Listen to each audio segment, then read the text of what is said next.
Olá, eu sou o Igor e bem-vindo à Ilha do Cinema, o canal que tem como objetivo te ensinar mais sobre essa maravilhosa arte audiovisual. O vídeo de hoje é uma continuação de um vídeo que eu já postei aqui no canal, que é o do Explicando o Universo de Stalker. Essa aqui é a parte 2, então eu vou deixar o link em algum lugar, acho que talvez na descrição.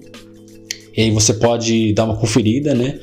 Lá eu dei uma introduzida a certos conceitos e acho que vale a pena você ver antes de você assistir esse vídeo.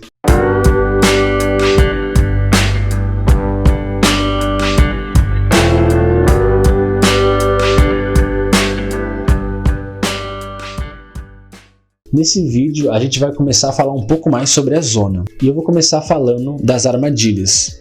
Como o próprio Stalker diz, a zona é um labirinto extremamente complexo com várias armadilhas, e todas essas armadilhas são mortais. E aqui a gente tem um ponto muito interessante, porque eu acredito que as armadilhas da zona são como armadilhas filosóficas, porque essas armadilhas não são compostas por armas letais, como lâminas que saem das paredes ou alguma coisa física, né? Elas são armadilhas de atmosfera, é algo meio complicado de tentar explicar, mas eu vou tentar. As armadilhas da zona, elas despertam algo pessoal dentro das pessoas, algo relacionado à presença, como se tivesse uma espécie de presença ali que fosse extremamente desconfortável, né? É como se inconscientemente a gente soubesse que tem alguma coisa errada naquele lugar, alguma energia meio que opressora. E na realidade, a única coisa que tem é o próprio cenário. E o filosófico aqui está na questão minimalista, porque as armadilhas da zona, elas estão mais para ideias ou conceitos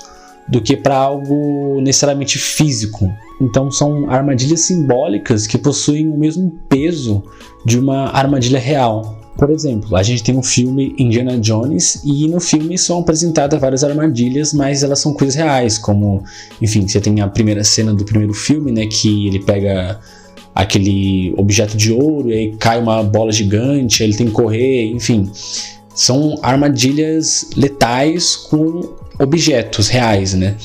Já na zona não é isso que acontece, em nenhum momento a gente vê alguma armadilha desse nível. A questão da zona é que ela é um lugar psicologicamente exaustivo.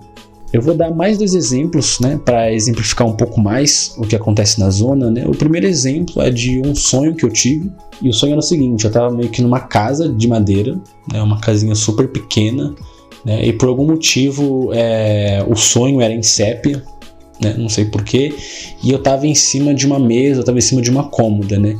E de alguma forma eu sabia que alguma coisa esquisita estava se aproximando da casa, né? E de alguma forma eu sabia que era uma espécie de bruxa que estava se aproximando da casa, né?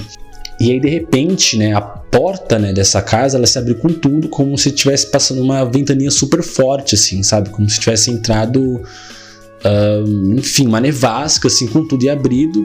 E na hora eu senti meio que uma energia muito negativa, e aí eu caí da mesa, né, eu caí no chão e fiquei meio que paralisado e não conseguia fazer mais nada, né? E isso foi um sonho muito esquisito, porque assim, nada de fato apareceu, né? Mas eu sentia uma energia muito perigosa, assim, né? É como se só a ideia de que essa bruxa, essa pessoa super poderosa estava vindo, né, de encontro àquela casa, me deixou meio que paralisado, né? Então é um jeito interessante de ilustrar. O segundo exemplo que eu quero dar é de um filme do Akira Kurosawa chamado Dersu Uzala. Eu não sei se é assim que pronuncia, mas em determinado momento do filme, o Ursula e o personagem do capitão, eles chegam em uma espécie de deserto, né? E aí eles começam a avançar nesse cenário, e aí o Ursula, em determinado momento, ele fala: eu acho que é melhor a gente voltar, porque tá meio esquisito. Então o capitão, ele insiste, né, para os dois continuarem, eles continuam, e aí chega em determinado momento que eles decidem voltar, só que eles não conseguem voltar, né? Eles acabam se perdendo porque parece que a neve, né, o vento fez a neve cobrir, né, os passos deles, e aí eles não conseguem voltar. E aí nessa cena cria-se uma espécie de medo do anoitecer. Os personagens ficam super preocupados, né, principalmente o Zala, né, ficam preocupados, né, com o pôr do sol, porque meio que de noite vai ficar muito difícil para eles sobreviverem, porque eu acho que vai ficar frio e cria-se esse perigo. Então eles ficam muito desesperados para conseguir construir um abrigo. E é muito interessante essa cena porque é uma espécie de medo que não vem de um personagem ou de um objeto, vem do cenário. O cenário ele provoca, né, essa coisa opressora, né, dos personagens ficarem com medo, ficarem apavorados, né?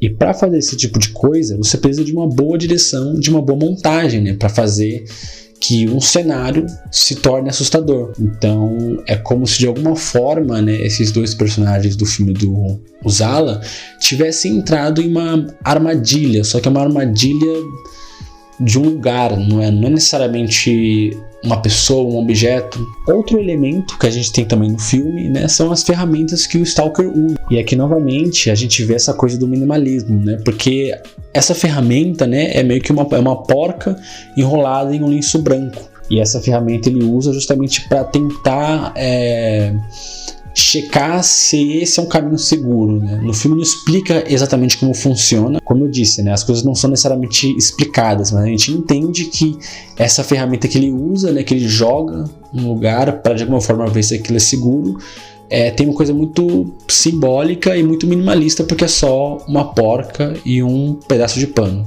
Agora eu vou comentar sobre coisas que talvez sejam provavelmente spoiler, então se você quiser pular para o final do vídeo, né, ou deixar de assistir essa parte, eu aconselho, porque isso, querendo ou não, revela algumas coisas sobre o final.